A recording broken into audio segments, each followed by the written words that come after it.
Olá, combatentes do Canote da Guerra. Eu preciso fazer um comentário aqui, né, sobre o atentado, ou o que quer que seja, que matou o Major Renadi Shastiakov, de 39 anos. Ele era, né, ajudante de ordens do general Zalushny, o comandante do exército ucraniano. Tem muitas histórias, né, sobre essa morte violenta, né?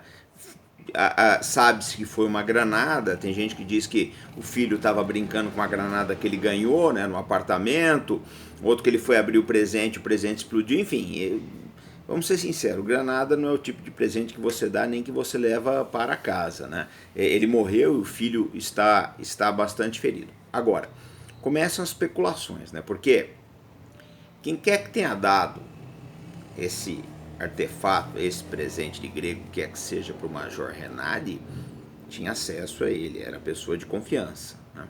Ou seja, a gente já descarta, fica parcialmente descartada a responsabilidade dos russos nesse atentado. Muito provavelmente foi coisa entre ucranianos. Mas nós temos que lembrar algumas coisas interessantes. Recentemente, o chefe dele, né, o general Zalushny, ele deu uma entrevista à revista The Economist e ele foi bastante pessimista com relação ao futuro da Ucrânia na guerra, né? Pelo que a gente lê ali, quem lê, para quem sabe ler pingo é letra, né? Ele deu a entender que realmente não tinha condições de seguir com isso daí, com a guerra. Mas nada que ele disse, né, já não foi explicitado aqui nas nossas análises, nas análises da nossa comunidade aqui no Arte da Guerra, né?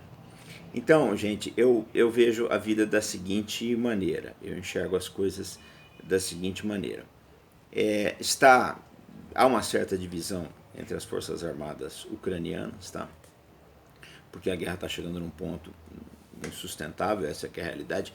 Para quem conhece a história da Alemanha no final da Segunda Guerra Mundial, está muito parecido, bastante parecido com a Ucrânia.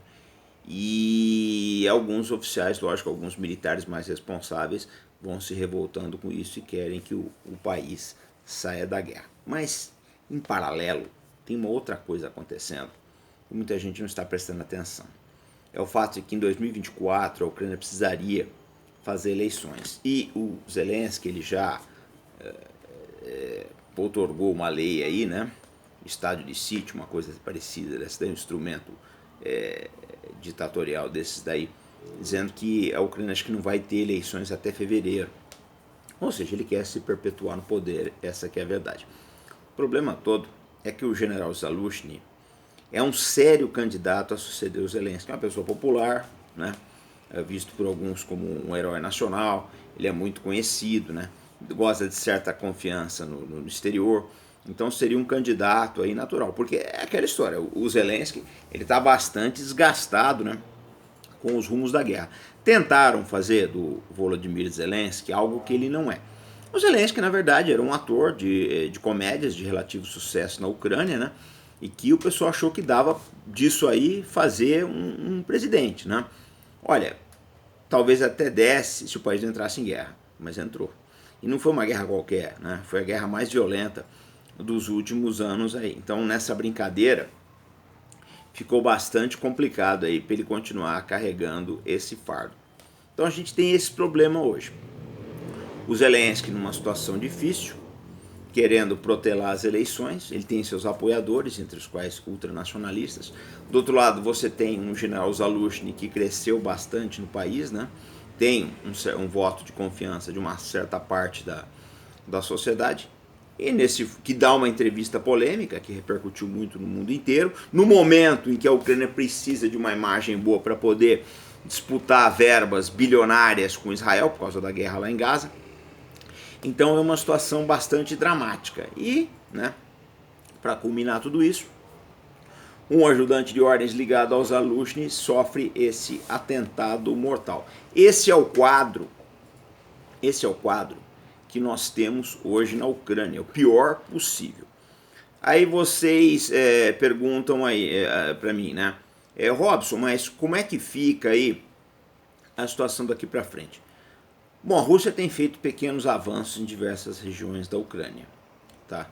Eu acho que onde é possível, os russos procuram avançar.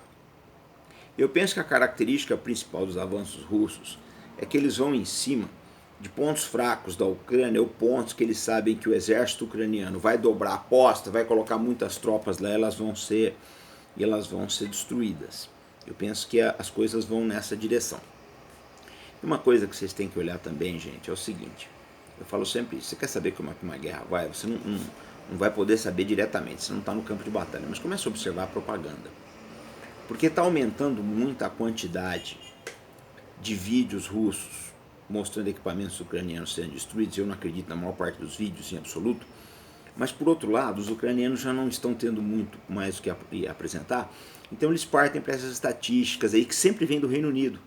Seja da inteligência britânica, seja do Instituto de Estudos da Guerra, que é dos Estados Unidos, não é do Reino Unido. Pronto, ponto para vocês. Mas sempre vem essas estatísticas de lá. É engraçado que as estatísticas só mostram as perdas russas, né?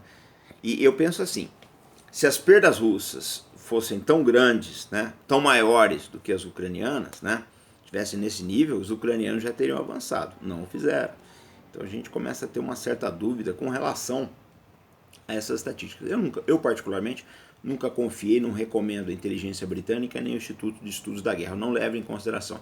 Nenhum desses dois veículos aí é levado, tem peso nas análises do Canorte da Guerra, né? Nós fazemos análises mais balanceadas, nós levamos em consideração outros veículos. E até qualquer hora eu quero ver se eu faço um vídeo só falando disso, só falando das fontes confiáveis. Mas o fato é que os ucranianos estão sofrendo diversos reveses aí na frente do Donbás. O problema todo que a gente vê agora é que não tem de onde tirar tropa, né? Como é que você vai conseguir soldados daqui para frente num exército que ele raspou as suas reservas aí? Ele precisaria de tempo para recrutar mais gente em condições. Eles estão recrutando aí até amputados, né? E treinar esse pessoal. Outra coisa que acontece também, aqui é uma certa insatisfação com o treinamento que a OTAN tem fornecido aos ucranianos. Esse treinamento aí é feito por gente que às vezes tem menos experiência do que os ucranianos e acaba fazendo aquilo que a gente chama da marinha de dar o bizu errado, né? Eles dão dicas aí que não tem condições aí de serem aproveitadas pelos ucranianos. Então é este o quadro que nós temos hoje. Algumas mídias já estão dizendo que os diplomatas ocidentais estão pressionando o Zelensky para fazer um acordo com a Rússia. Pode ser que esse acordo saia, mas o problema é o seguinte: como ele está numa situação militar bastante desvantajosa, os russos devem impor, né, as condições do acordo. E tem uma coisa que eu sempre falei aqui, né, eu tenho certeza que se houver um acordo, muito provavelmente as armas de longo alcance dos ucranianos terão um peso muito grande no mesmo. Peso esse contra Volodymyr Zelensky. Até mais, pessoal.